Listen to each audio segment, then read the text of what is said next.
Ez a szerva egy a több ezer közül, amit 24 óra alatt elütöttek a teniszrajongók. Amatőrök, profik, a szint most nem számított, mindenki előtt szabad volt a pálya. Idén először Szekszárd is beszállt az ütős labdajáték népszerűsítésébe, a Jamborit tavaly indították hódító útjára.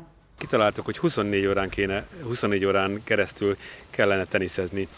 Először Pesten, aztán kitaláltuk, hogy mi lenne, ha ez egész országos szintű lenne. És aztán odafajult a dolog, hogy 8 városban terveztünk versenyt.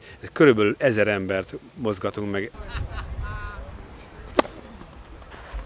A tenisz azért különösen jó, mert a kicsiktől a 70 évesig, tehát itt kortól függetlenül lehet mozogni, és ami a lényeg, hogy nem vagyunk és élvezzük.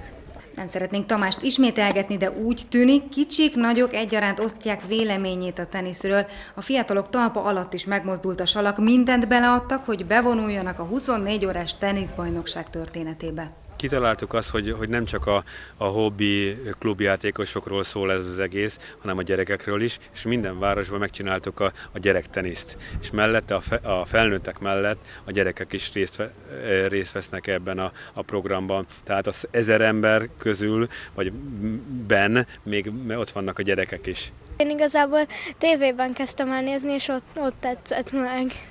Mi tetszett meg benne? A mozgás, a dinamika? Igen, a mozgás, meg az, hogy olyan szépen játszottak. Élvezetes játék, és nagyokat lehet benne ütni, és jól meg lehet pörgetni a labdát, meg nyesni. Na igen, Soma nem kímélte a lányokat. Kerekes László azt mondja, nagyon fontos az olyan kezdeményezésekbe bekapcsolódni, ami a tömegsportok felé nyit. Ma Magyarországon majd 100 000-re ragadnak teniszütőt rendszeresen. Ütőket próbálnak ki, ütők versenyeznek, ütőcsaládok egymással szemben, de ezt úgy szinte majd a Tamás el fogja mondani, illetve ami már a plusz, egy jó kis vacsora, pörkölt, holnap grillezés, grillparti, finom sörökkel, illetve egy olyan baráti hangulat és egy olyan nagy csapatnak a jó szórakozását szeretnénk biztosítani az a hétvégén, ami egyrészt csak a teniszről szól, illetve a barátságokról és barátságok megkötődjenek, tehát baráti kapcsolatok létrehozásáról.